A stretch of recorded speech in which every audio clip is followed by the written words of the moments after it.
Hello，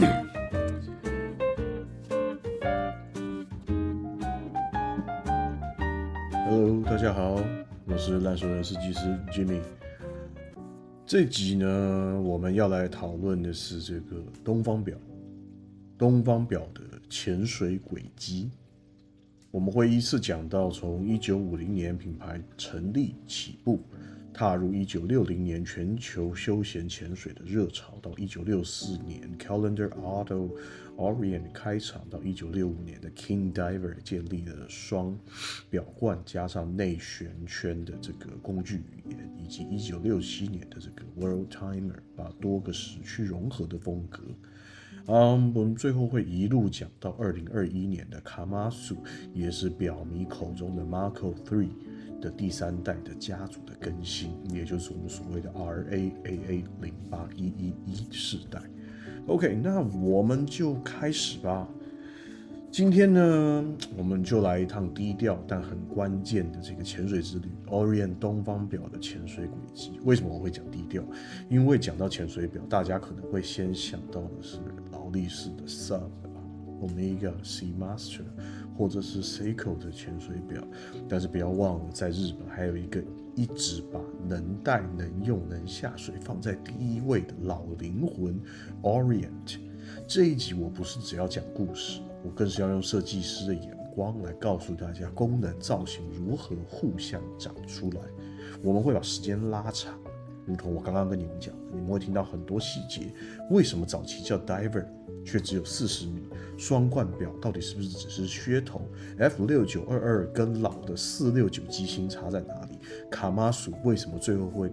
叫成 Marco 3？ 那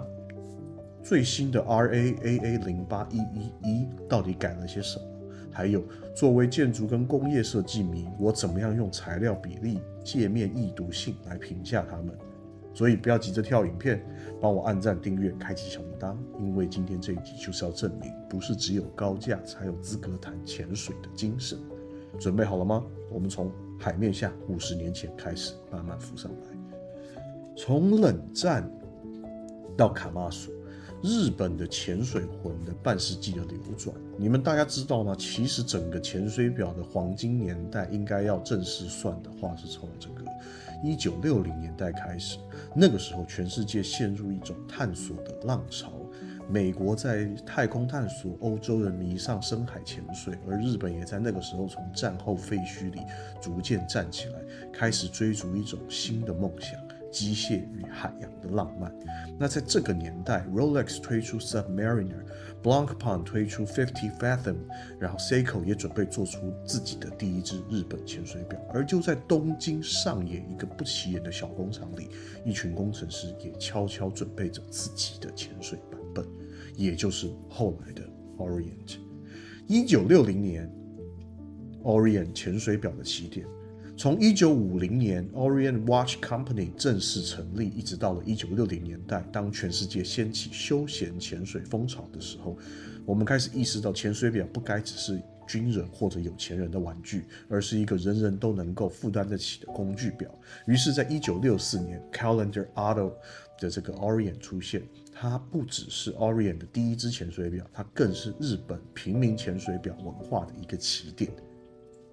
那时候的它没有花俏的设计，只有一颗实实在在的自动机芯，叫做 Caliburn L Type， 以及简单粗犷不锈钢的外壳。那防水虽然只有40米，但在那个年代防水技术还没有 ISO 标准，所以大家也不用太苛刻。因为这只表最重要的价值在于它开启了日本潜水风格的语言，从实用可靠为了日常生活而设计。1年之后，也就是1965年 Orient 推出了更具象征性的代表作 King Diver。 这一只表一出，直接打开品牌的全新的一扇门。它用了双表冠加上内旋式表圈的设计，也就是所谓的 compressor style。那个时候瑞士品牌像是 Longines， 他们也做了这种结构，就是随着水压越强，潜到越深的时候，表壳会越紧。但是 Orient 把它逐渐的平价化，你看他们的逻辑是这么样的聪明，一样是双表冠，一样是内旋圈，工具感十足，但是价格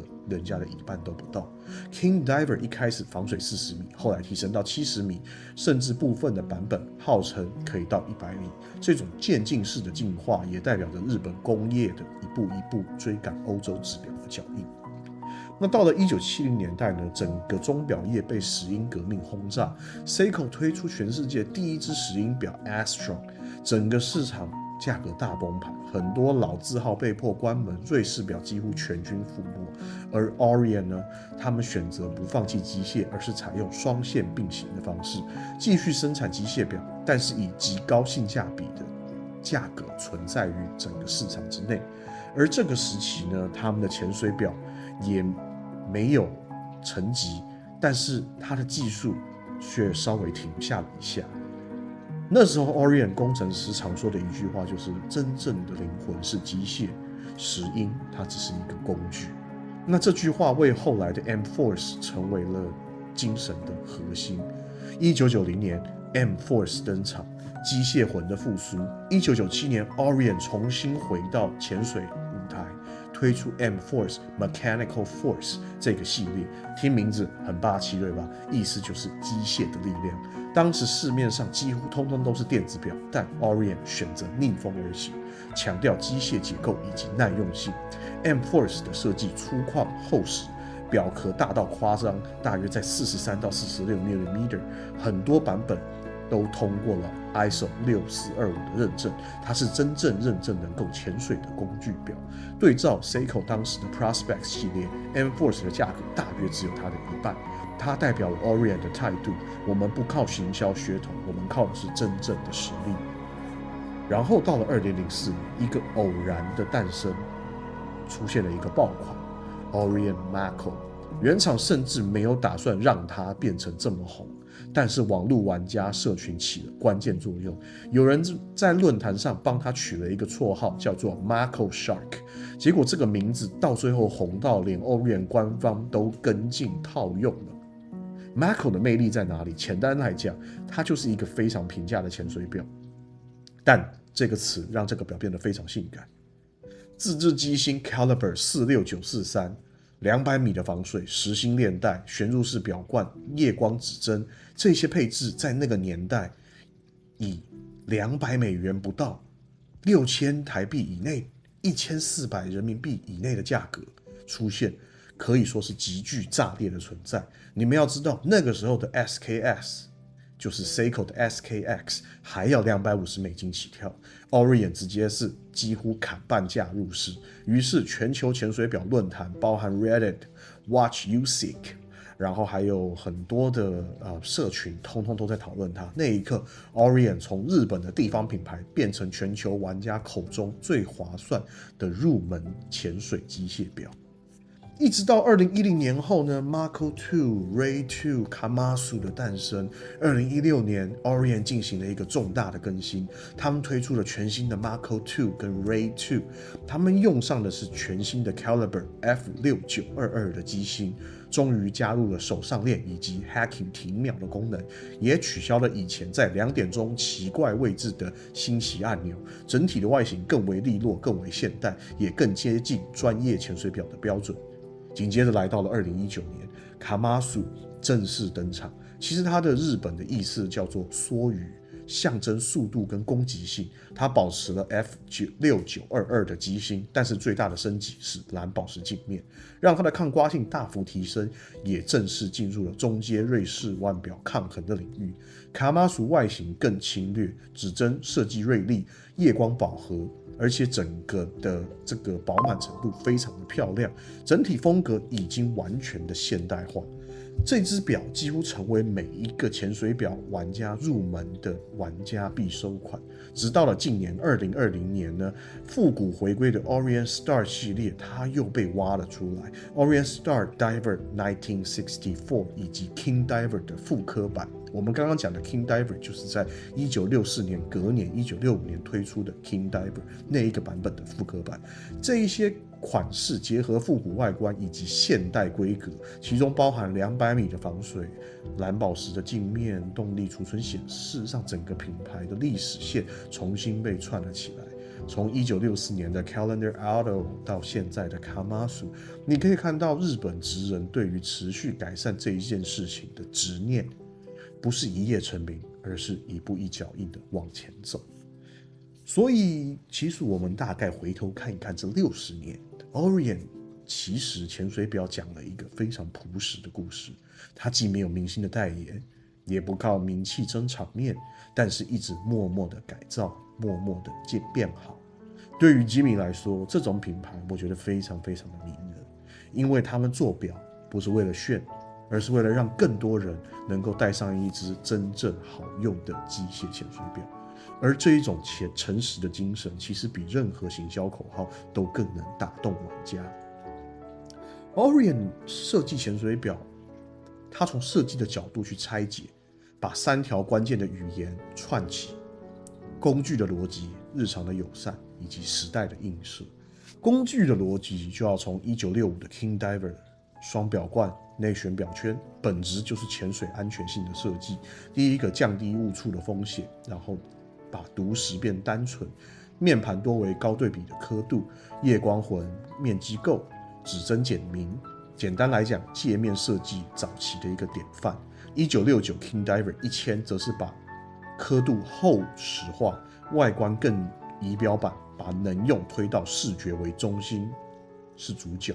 那再来一个我们所谓的日常友善。2004年 Mako 把潜水的语言柔化，蓝面抛光外圈，弧面的镜面带有一点华丽的刻度，让工具更能够进入生活。Ray 是同平台换成了圆点时标，不同于以及不同的指针。那经典的象征意义 Mako 2跟 Ray 2把多余的星旗按钮收掉，保持面盘的干净。那第3部分时代的映射，2021年 Kamasu 把面盘、指针、棱角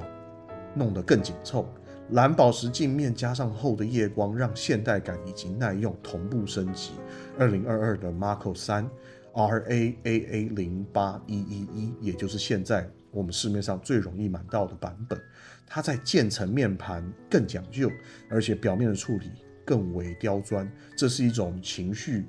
一种视觉的当代语汇。它功能不变，但质感上大提升。必须要说我最爱的细节，表耳22mm 的这个 RAAA08111在比例 41.2 的表壳上非常稳健，换表带的自由度非常高，再加上单向外圈的阻尼校正，字体刻度都非常的克制，让它既不像军表那么的刚硬，也不会太 dressy 失去工具感。Orient 的美学我觉得一直都是一种不喧哗的实用。Orient 的核心价值呢，在于自制机芯跟可靠的结构。从早期我们刚刚讲的46943这个系列，以及耐操著称，自动上链，结构简单，维修容易，是入门的这一种最基本的心脏。到了2016年的 F6922，补齐了手上链跟停秒，日常的体验大幅提升，合乎大部分现代玩家对于调校时间、上链手感的期待。那当然啦，防水结构方面，从早年防水比较保守，到现在200米为标准，旋入式表冠，后盖为密封底加上垫圈，它都已经变成了基本的配备。表圈以单向结构避免误触，那锯齿跟阻尼感也是 Orient 逐代在变强的打磨的细节。镜面从早年的矿物石玻璃，一直到 Kamasu 变成了蓝宝石，整个耐用跟通透度都大量提升。所以如果你把 M-Force 放进来，你会发现是它把潜水规格推向更硬核的技术平台，更厚实的壳身，更强的防震以及防磁语言，对应 ISO 等级。整个系谱在2004年之后分成了2块，一条是日常可以戴的这个 Mako、Ray 跟 Kamasu， 一条则是在专业向上的 M-Force 的这个专业路线，两边互相借鉴，形成 Orient 非常独特的一种技术生态跟产品区隔。那整个市场的位阶让更多人都可以戴上真正专业的潜水表。2004年呢，Mako 以这个入门的价格给到自制机芯加上200米防水，改写了玩家对于评价等于玩具表的偏见。Mako 2、Ray 2把人体工学啊，整个操纵感补齐。Kamasu 跟 Mako 3则是在这个蓝宝石跟做工上面继续刁钻打磨提升，仍然维持着可负担的价格区间。结果是什么？就是入门玩家第一支能下水的自动表，高几率很多人都会选择 Orient。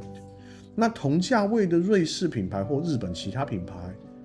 Orient 靠的是稳定诚意的规格，而不是行销故事，这也是它二手保值很稳定的一个类型。它不爆冲，但是很耐看很耐戴，它转售也不会太难。如果你把它收藏成长线的陪伴， Orient 我觉得它是一个非常舒服而且很轻松的一个起点。如果你是设计控，对于面盘工艺比例拿捏，我觉得整个表让我是很满意的。那至于我觉得它很适合第一次想要玩潜水机械表的，要200米，要可靠，要好佩戴， Mako 2、Ray 2到 Kamasu 都能够一步到位。然后不想跟大家撞表，满街都是热门款 Kamasu 或者是 Mako 3的渐层面盘，整个从绿蓝酒红等色阶，日常穿搭都可以很有辨识度。再来一个是工具美学派，喜欢这种King Seiko 的复刻双冠语言的，或想要更硬派的人就选这个 M Force， 那厚实的壳型加上结构的导向 ，OK， 把这个时间线跟大家简单的这样子讲一遍，就是说，原本我想的是针对某一款 Orient 的这个 Kamasu 或者是 Mako 来做讨论，后来我发现它整个家谱实在是太过于复杂，非常难一一厘清的去讲清楚。那这一次我们第一次做 Orient 的东方表系列，我们不如就以一个比较空泛广泛式的方式来告诉大家整个故事的跟品牌产品成长的一个背景，让更多人可以带到真正理解可以可靠的机械工具表，从1964年的 Calendar Auto 到1965年的 King Diver， 再到1967年的 World Diver， 再到1969年的 King Diver 1000，从石英危机后重生的1997年的 Mechanical Force， 再到2004年的 Mako， 打开世界的这个潜水表入门的市场，直到2016年的 Mako 2跟 Ray 2完整的体验，到2021年 Kamasu 上了蓝宝石以及渐层的面盘，2002年 Mako 3以及 RA-AA08111 以渐层的面盘把质感直接拉高，这种默默变强的历史曲线。所以如果你们喜欢这种把功能当成美学的品牌，如果对这个品牌有兴趣，我有任何的疑问，我们之后还会继续做更多有关于 Mako、有关于 Ray、有关于 Kamasu 的专题记得按赞、订阅、开启小铃铛，留言告诉你最想入手哪一款。当然，最后照惯例，吉米一句话：不论手表贵跟便宜，都买不了时间。每一个当下，你我都在创造属于自己的历史。希望大家玩表要玩得开心，戴着手表提醒我们要珍惜身边的人事物，对于时间永远保持着正面。用力庆祝的去过好每一分每一秒。我是烂熟人设计师 Jimmy， 我们下次影片再见 ，Peace。